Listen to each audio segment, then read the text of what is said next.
Appelons un chat, un autre appareil portable, un autre jour. Et à chaque fois que je suis face à l'un de ces appareils, comme beaucoup d'entre vous, je présume, je me pose la même question.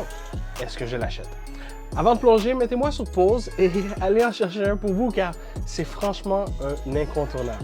Et sans plus tarder, lançons-nous dans l'expérience que cette console procure, ce qu'elle fait et pourquoi vous devriez vous en procurer une aussi.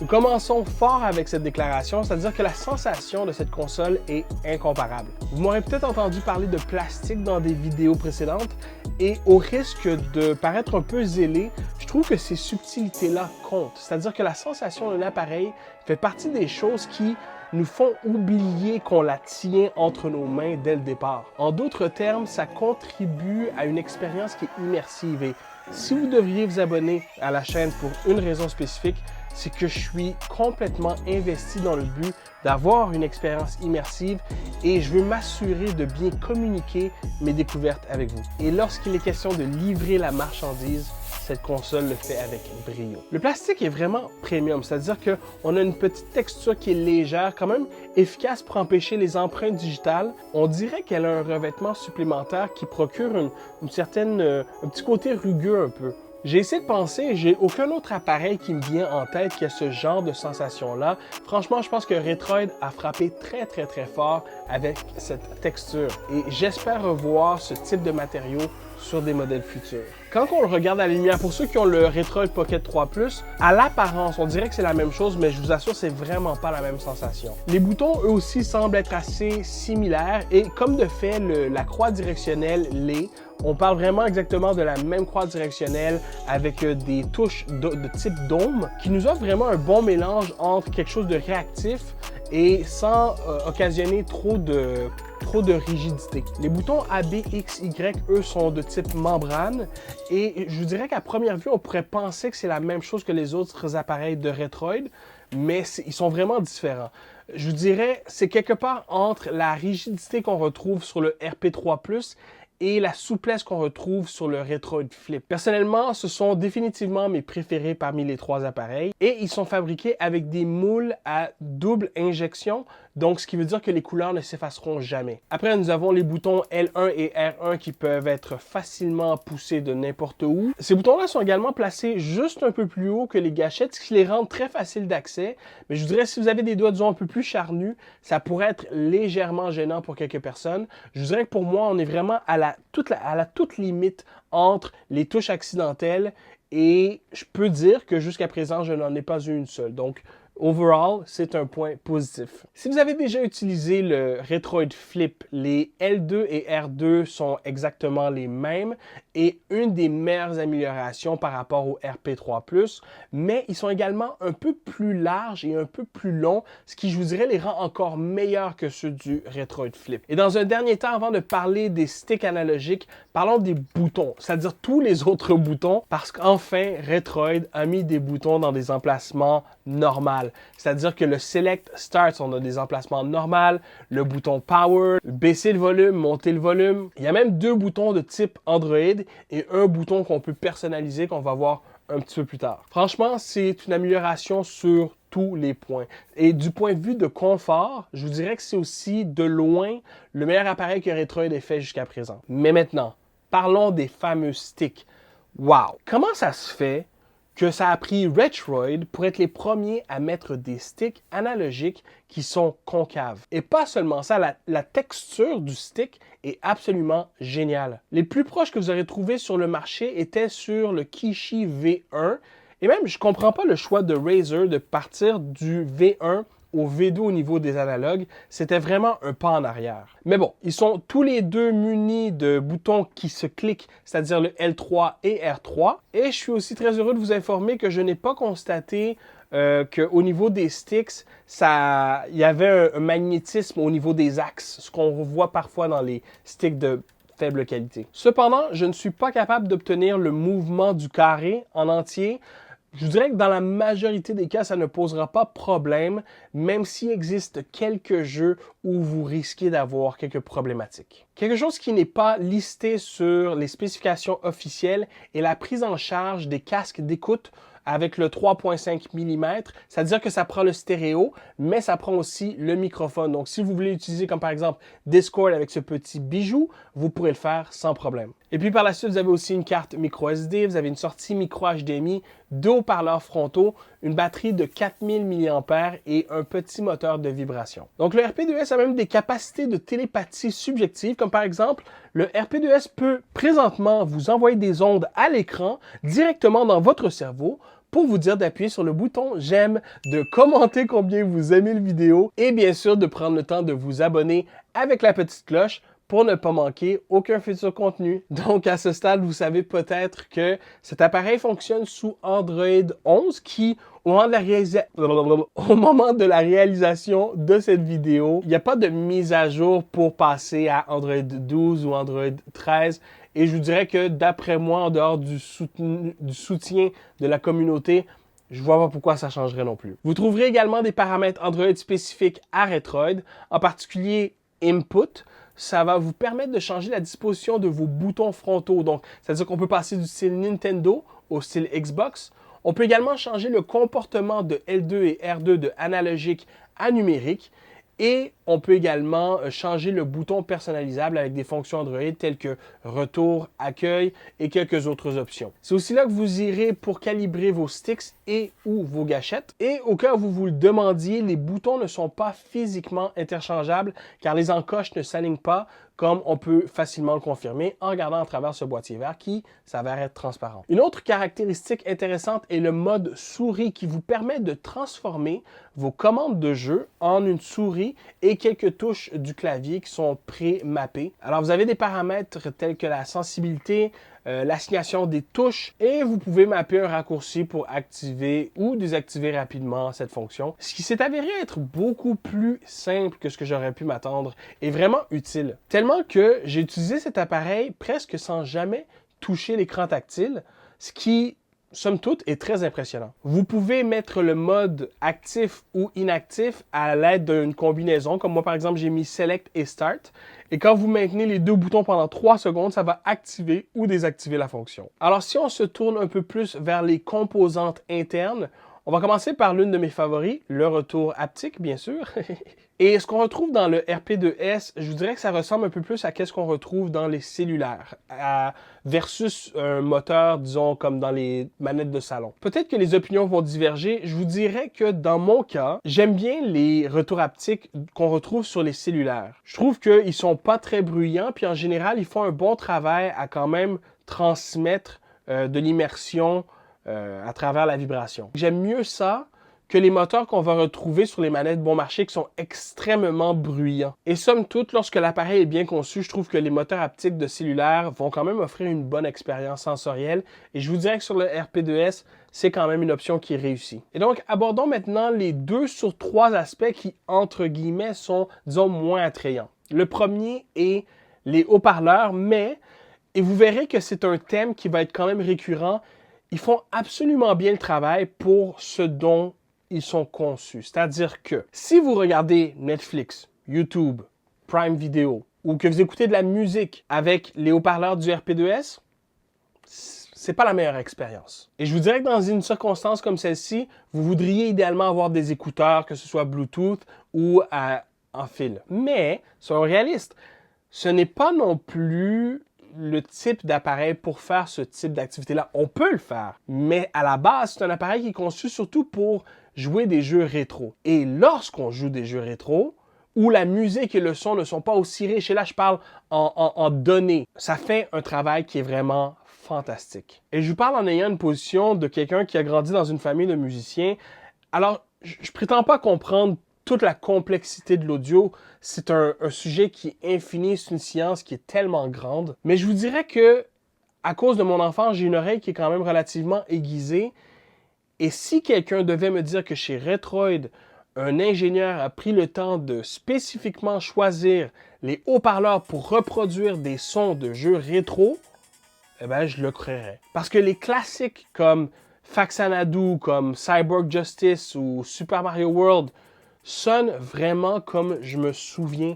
C'est surprenant à quel point ça reproduit de la 8 bits et de la 16 bits audio vraiment bien. Mais à partir du moment qu'on passe à une ère où on était sur des disques, qu'on allait aller chercher du son vraiment mais de meilleur rendement, et là, je vous dirais qu'on commence à sentir que les haut-parleurs sont moins efficaces. Et, je vous avais prévenu, le thème se répète exactement la même chose avec l'écran. Au premier coup d'œil, j'étais vraiment pas impressionné. J'allume l'appareil, puis je me dis, bon, OK, c'est là qu'ils ont lésiné pour aller chercher le moins de 100 €, 100 $ à peu près qui est le coût. Et là, soudainement, je pars quelques jeux rétro, et je me dis, wow, attends. Les couleurs sont soudainement plus délavées, c'est vif. C'est beau, le temps de réponse est magnifique. Et encore une fois, ça m'a fait réfléchir à l'ingénierie chez Retroid. Et je me suis dit, non. Ça peut pas être une erreur. De toute évidence, les choix qu'ils ont commis sont vraiment volontaires. Et dans un but de jouer des jeux rétro, cet écran fait un travail phénoménal. C'est comme si la console se transforme lorsque c'est le temps de jouer ce type de jeu-là. Mais encore une fois, si vous regardez Netflix ou YouTube ou Prime Video avec cet écran-là, dites bonjour à des couleurs délavées, à des bandes de couleurs parce que le panneau n'est pas capable de simuler toutes les couleurs présentes. En fait, même je vous dirais, pour moi personnellement, je trouve que le panneau sur cet appareil est meilleur que celui qu'on retrouve sur le RP3+. Certes, vous me direz, mais non, ça se peut pas, le RP3+ a une meilleure résolution, le PPI est meilleur, l'écran est plus lumineux, et vous avez raison. Cependant, et c'est peut-être moi, mais sur l'écran du RP3+, je vois ce qu'on appelle en anglais du invert ghosting, c'est-à-dire lorsqu'il y a un léger décalage sur l'image, ce qui fait que personnellement, j'aime mieux cet écran-là. Je pourrais pas vous dire le comment du pourquoi. Est-ce que c'est à cause que celui du RP3+ ne tient pas un 60 FPS constant? Franchement, je me suis pas donné la peine de chercher. Mais en ce qui me concerne, à part pour une question de taille, parce que c'est vrai que j'aime mieux la taille du RP3+, si on ne parle pas du format, sur tous les autres points, je préfère l'écran du RP2S. Et après, il y a aussi naturellement le ratio de l'écran. Et bien sûr, sur le RP2S, on est moins susceptible de rencontrer des barres noires jusqu'aux générations 16:9. Après quoi, on a une perte au niveau du rendement, ça devient décroissant, quand même de façon assez substantielle. Mais dans l'ensemble, les barres noires ne me dérangent pas. Et je pense aussi que ce n'est pas nécessairement l'appareil pour aller chercher ce type de génération. Après, c'est sûr que si on avait une plus haute résolution, ça nous permettrait de mettre nos jeux à plus haute résolution. Et c'est vrai que certaines des consoles qu'on peut jouer avec cet appareil bénéficieraient de ce surenchérage au niveau de la résolution. Mais ceci dit, je pense que c'est vraiment pas la fin du monde, étant donné qu'on peut quand même, dans la majorité du cas, aller chercher du 1 par 1 et aller chercher vraiment un rendement qui est authentique. Je vais quand même minimiser mon discours sur les performances, étant donné que je pense qu'il y a quand même, je présume, beaucoup de personnes qui ont déjà fait une revue, une critique de cet appareil-là, comme j'arrive un peu tard. Mais donc, pour résumer le tout, je vous dirais que jusqu'à la Dreamcast en console et jusqu'à la PSP en appareil portable, la très grande majorité de ce que vous voulez jouer va fonctionner sans aucun problème. Peut-être quelques ajustements ici et là, mais pour la plupart, ça devrait démarrer sans trop de soucis. La DS était également assez impeccable en utilisant Drastic, qui est un émulateur payant sur le Play Store. Le problème n'est pas tant la capacité de réaliser les jeux, je dirais le problème là est surtout la taille de l'écran. C'est vrai que ça commence à être plutôt petit pour le DS, mais bon, si vous vous concentrez sur des jeux qui fonctionnent un écran à la fois, je vous dirais que c'est assez efficace. Et là, lorsqu'on passe à GameCube et à la PS2, je vous dirais que votre expérience là va commencer à varier. Donc, si vous n'êtes pas trop du genre à vous casser la tête avec ajuster certains jeux individuellement, je vous dirais que vous allez trouver plus de succès chez GameCube, mais généralement parlant, lorsqu'on parle de la PS2, je vous dirais que c'était comme ci, comme ça. Je vous conseillerais fortement de ménager vos attentes et surtout de ne pas acheter cette console-ci si votre objectif est principalement GameCube ou PS2. Après, tout ce qui suit, donc la Vita 3D, en fait, Vita n'a pas d'émulateur sur Android, du moins je pense pas. La 3DS, la Wii, la Switch, naturellement, on oublie ça complètement, sans vouloir dire qu'il y aura peut-être quelques petites exceptions, mais en général, je pense que, encore une fois, ce n'est pas l'appareil pour ces consoles pour ces générations de consoles-là. Maintenant, l'unité que j'ai ici est celle de 4 GB de RAM. Je vous dirais que bon, vous avez le modèle de 3 GB, vous avez le modèle de 4 GB. D'aller chercher le modèle de 4 GB ne devrait pas réellement avoir d'impact lorsqu'on parle du plus haut tiers d'émulation que cette console-là peut effectuer. Alors, je vous dirais que de justifier l'achat du modèle 4 GB pour cette raison spécifiquement est somme toute inutile. Plutôt, je vous recommanderais d'investir dans un modèle 4 GB si vous prévoyez faire beaucoup de jeux Android natifs, ce qui vous permettrait d'aller chercher peut-être dans certains cas un peu plus de performance ou sinon de garder plus de fenêtres ouvertes simultanément. Un autre incitatif du modèle 4 GB est la quantité de stockage, parce que je vous dirais, le modèle de 3 GB, on parle de 32 Go, tandis que le modèle 4 GB, on parle de 128 Go. Donc, c'est quand même une bonne différence, et je vous dirais que c'est la différence entre avoir besoin d'une micro SD ou non. Après, la réalité reste que la différence dans le coût de l'appareil, vous allez la retrouver en quantité si vous achetez une carte micro SD, mais je pense que d'un point de vue convenable, c'est peut-être préférable de ne pas miser sur cette option-là. Bon, alors jusqu'à présent, je pense qu'on peut se mettre d'accord qu'on a déterminé que la RP2S est quand même un très bon rendu, un produit qui en général est d'une bonne maturité et bien réalisé, mais aussi surtout qui trouve le moyen de répondre à une niche dans une niche, c'est-à-dire d'avoir un appareil d'émulation, mais qui est très petit et extrêmement portable. Mais ceci dit, il me reste encore quelques petits détails à aborder, en commençant donc par les jeux natifs d'Android. Donc, d'abord, le Play Store était présent sur la console. J'ai pas eu besoin de faire une charge latérale. Et pour la plupart des jeux non plus, il y a juste Diablo Immortal, si je me trompe pas, que j'ai dû aller chercher à travers, je pense que j'ai utilisé APK Pure. Sinon, les autres jeux étaient disponibles sur le Play Store sans problème. Alors, j'ai testé Call of Duty, Diablo Immortal, Genshin Impact et Tower of Fantasy. C'est quand même impressionnant de voir à quel point les jeux Android local que cette puce peut gérer. Et avec le logiciel de mappage, vous avez quand même un outil qui est très compétent pour avoir une expérience quand même assez diversifiée, si bien sûr vous le souhaitez. Est-ce que c'est l'appareil pour ça? Je ne crois pas. Est-ce qu'on peut jouer à Genshin Impact avec la RP2S? Oui. Est-ce que vous devriez jouer à Genshin Impact avec la RP2S? Non. Passons maintenant au streaming local, qui dans l'ensemble, je vous dirais, fonctionne bien. Ça, c'est pas un problème. On a du 5 GHz sur l'appareil, donc au niveau de la latence, au niveau du temps de réponse. Après, c'est un peu comme qu'est-ce que je disais par rapport au panneau un peu plus tôt. Est-ce que c'est le panneau pour nous donner la meilleure expérience possible avec des jeux modernes qui ont une complexité visuelle au niveau du pixel, au niveau de l'ombrage, au niveau de l'éclairage? Est-ce que c'est l'écran qui va faire le meilleur travail à vous donner une bonne représentation de ces jeux-là? La réalité est que non. Mais encore une fois, si vous voudriez le faire, vous pouvez le faire. Ça fonctionne. Ça, je peux vous le confirmer.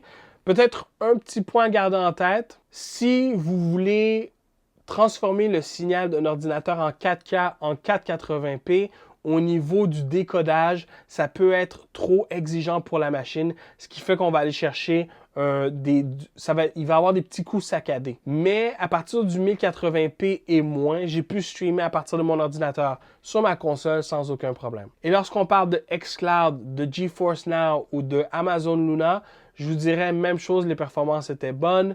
C'est sûr, ça dépend toujours de où vous êtes situé pour le service, mais en général, ça fonctionnait sans aucun problème. Est-ce que vous pourriez configurer un PC avec un petit dummy HDMI en 4x3 et streamer sur votre Retroid? Tout à fait. Personne ne vous empêche d'atteindre le sommet. Cependant, je considère que c'est un peu trop en demander pour les raisons que j'expliquais à ce petit appareil et au risque de ramener au goût du jour le scandale de Blizzard d'il y a quelques années. Do you not have phones, qu'ils ont dit les gens chez Blizzard? N'avez-vous pas des téléphones? Eh bien, je vous dirais, si vous en avez un, ce qui devrait être le cas, utilisez plutôt ça pour streamer votre PC. Vous allez avoir une bien meilleure expérience. Pareil pour votre PS5, pareil pour vos consoles ou votre cloud gaming. Un autre point que je ne vais pas nécessairement passer des heures à discuter, mais qui m'a surpris est la sortie micro HDMI. Donc, alors c'est une fonction qui, je pense, pour beaucoup de gens, passe complètement dans le champ. Mais je vous dirais que sur cet appareil, ça faisait du sens pour moi. Alors, je me suis dit que j'allais le tester. Et avec le mode souris intégré, surtout ça, parce qu'une fois que vous branchez le HDMI, vous perdez l'accès à l'écran tactile. Donc, avec le mode souris, ça m'a vraiment permis de contrôler la console en étant assis sur le canapé et ça a fait toute la différence. Le signal qui sort de l'appareil correspond à l'écran du RP2S, donc on parle de 640 par 480. Alors vous risquez peut-être d'avoir des problèmes de compatibilité avec certains moniteurs, mais si l'affichage se fait bien, je vous dirais que c'est vraiment une expérience qui est plaisante et ça nous permet d'avoir un peu une solution dock, comme on voit comme la Switch. Alors, vous pouvez commencer vos jeux rétro et lorsque vous voulez vous mettre dans une ambiance salon, vraiment vous installer, ben vous pouvez le faire avec le RP2S. Alors, avant de passer à notre dernier sujet, parlons maintenant de la batterie. J'ai mesuré jusqu'à 8 watts allant à la batterie lorsqu'on charge, ce qui, je vous dirais, se traduit à peu près jusqu'à moins de 3 heures pour une charge complète, donc de 0 à 100%. Et dans mes tests, c'était pas mal ça. En fait, ça m'a pris à peu près 1 heure 15 minutes pour 0 à 50%. Donc, on n'est pas loin du 3 heures. Quant à la décharge, elle, de la batterie, je vous dirais que la puce qu'on retrouve dans le RP2S est extrêmement efficace. Alors, même sur une charge pleine, vous avez au moins plusieurs heures de disponible, là, je vous dirais du 4-5 facilement, si pas plus, parce qu'elle peut prendre tellement peu de courant, vous n'aurez aucun problème à charger, même avec un petit bloc batterie. Donc, en d'autres termes, si vous avez des problèmes de batterie avec cet appareil-là, je vous dirais que c'est de votre faute. C'est tellement facile à remédier, on n'a vraiment pas besoin de grand-chose pour garder cet appareil-là bien chargé. Et donc, il nous reste une seule chose à aborder, le confort global. Et je vous dirais que j'étais assez content, même j'en parlais un petit peu plus tôt, j'étais assez content dès le début avec le Retroid Pocket 2S, mais dès le moment où j'ai pris comment qu'on appelle ça? Wow, je parle de ce truc-là. Je trouve pas le mot, ça m'échappe, pardonnez-moi. Mais bref, ce truc-là sur le RP3+, c'était... En fait, c'est que ça réglait un problème, puis ça amplifiait un autre problème. C'est-à-dire que la prise en main était mieux, mais ça venait pas s'accoter bien dans la paume de la main. Donc, je dirais, tant qu'à déplacer le problème de place, ça valait pas la peine. Même chose avec le Retroid Flip. Mais sur le RP2S, ça améliore les deux aspects. Donc, la prise en main est mieux. Ça rentre mieux dans les paumes de la main. Et surtout, un aspect que je trouve très positif de cette... Comment qu'on appelle ça? Ça m'énerve de ne pas trouver le mot. Si vous savez c'est quoi, s'il vous plaît, écrivez-le moi dans les commentaires. Mais bref, ce que j'aime aussi, c'est que ça fait un excellent travail à maintenir la sensation qu'on retrouve sur le RP2S. Alors, on n'est pas non plus dépaysé à ce niveau-là. Franchement, pour ceux qui aiment, en anglais, les grips, pour ceux qui aiment utiliser les grips, je la recommande beaucoup avec la RP2S. Alors, comme vous savez, Retroid met les prix en dollars US sur leur site. Et donc, pour le coût de 120 dollars US pour le modèle 4GO, je dirais que c'est vraiment un appareil qui en réalise beaucoup et en sacrifiant très peu. Et ça, je ne sais pas si c'est disponible en France, c'est disponible aux États-Unis, ce n'est pas au Canada malheureusement, mais aux États-Unis, ils peuvent faire l'achat sur Amazon, ce qui permet justement de le tester et de le retourner si des fois les gens ne sont pas satisfaits. Si vous avez cette option-là en France, qui probablement ferait que l'appareil serait un peu plus cher, mais vous auriez l'option de le retourner si toutefois vous n'aimez pas. Ça pourrait être une option intéressante si disponible en France, bien sûr, ou en Belgique, on se comprend. Ou sinon, vous pourriez tenter d'attendre la version métallique que Retroid a laissé sous-entendre il y a de cela peut-être 2-3 semaines. Et c'est aussi un appareil qui est extrêmement populaire. Donc, j'aurais tendance à penser que ça va être très facile de trouver des communautés en ligne ou peut-être même des chaînes qui en parlent de ces appareils-là. Donc, vos options vont être extrêmement diversifiées avec le RP2S. Pourquoi je regarde mon cellulaire? Moi, je suis perdu. Je suis encore un petit peu malade, hein? Bon, après, c'est sûr que vous pourrez peut-être me dire, ouais, mais il y a le Odin 2 de Hein, que oui, tout à fait, qui est une bête. Je l'ai avec moi. D'ailleurs, il y a une revue qui s'en vient dans le futur. Mais c'est pas le même prix. C'est pas la même taille. Selon moi, le RP2S a tellement sa place dans ma collection. Puis si on a la capacité d'avoir les deux, pourquoi pas? Mais honnêtement, je fais des blagues, mais en toute sincérité, j'ai été extrêmement surpris par cet appareil. Et c'en est un qui, définitivement, je vais conserver. Je n'ai pas l'intention de le débarrasser, à moins, bien sûr, dans le futur, que Retroid nous donne un modèle plus au goût du jour, une fois que celui-ci sera disponible. mais d'ici là, je le garde avec moi. Et sur ce, c'est la conclusion de cette vidéo. Après, vous pourrez peut-être me dire « Ouais, mais j'ai un cellulaire, puis mon cellulaire est plus fort sur Android. » Et vous aurez raison. Et si tel était le cas, je vous recommande fortement de regarder la vidéo de la Galileo G8 de GameSeer. Ma foi, quelle manette! Et ça pourrait transformer votre cellulaire en probablement une des meilleures consoles portables que vous aurez à votre disposition. Je vous dis à la prochaine. Merci.